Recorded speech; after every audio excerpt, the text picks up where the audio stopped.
Bonjour, Frédéric Delaunay, Guillaume Desremont. On est les fondateurs de Syntelligence. Donc Syntelligence, c'est une start-up qui a été créée l'année dernière, en mai 2013, et qui fait des robots communicatifs naturellement, c'est-à-dire qui sont capables d'exprimer, d'être expressifs et d'exprimer certaines émotions que les humains peuvent faire, au contraire d'autres robots qui ne sont pas capables de faire, d'avoir la même capacité de communication. À très court terme, en revanche, on va s'adresser au guichet, au métier du guichet, du ticket. On va pouvoir avoir des guides, on va pouvoir distribuer de l'information très rapidement au lieu d'aller faire la queue pendant 15 minutes pour savoir où se trouve le quai N pour votre train alors que vous êtes super pressé et que vous allez vous adresser directement au robot qui va vous donner la réponse instantanément. Et on peut imaginer aussi avoir ça en tant que robot réceptionniste dans un magasin, dans un immeuble de bureau par exemple, et on peut renseigner l'utilisateur pour retrouver un produit dans un supermarché.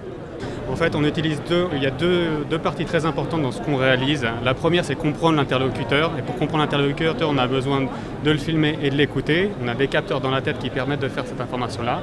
Cette information passe dans le système informatique, elle est traitée.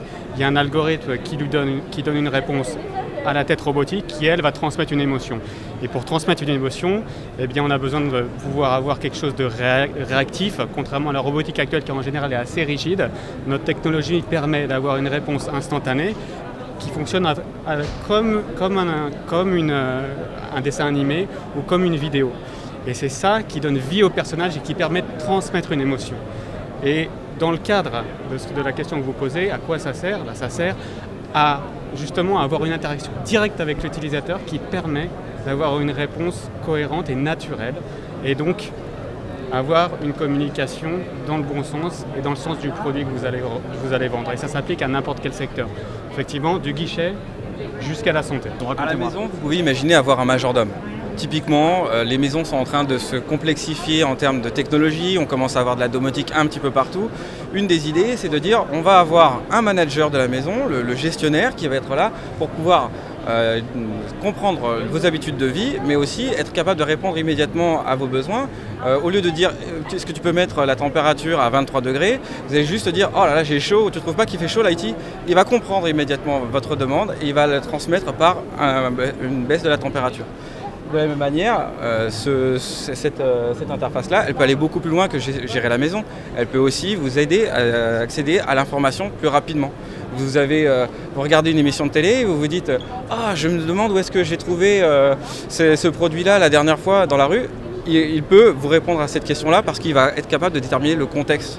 Vous êtes en train de regarder la télé, vous avez vu un produit, il l'a vu aussi, et il est capable d'aller le rechercher dans une base de données. On peut aller chercher des services complémentaires à cette interface-là, parce que le but est uniquement de donner accès à l'information rapidement et naturellement. Vous pouvez nous dire de quoi a besoin votre société aujourd'hui ? Oui, aujourd'hui, on est une jeune société qui a été créée en mai 2013. On a un chiffre d'affaires de l'ordre de 30 000 €. On travaille uniquement avec l'académie aujourd'hui, comme l'a dit Fred tout à l'heure.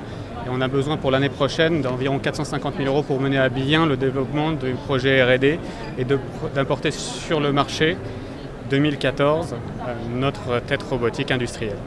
Aujourd'hui, ce que vous voyez, comme j'ai déjà dit, c'est un prototype, donc c'est fait avec des moyens simples. Nous cherchons à développer le produit de façon industrielle, à avoir des petites séries, répondre à des besoins très précis. Et on a besoin de capitaux pour se lancer dans la production réelle, industrielle, avoir des objets robustes et ne pas passer autant de temps à créer juste un beau prototype, mais finalement pas pouvoir le vendre par manque de production.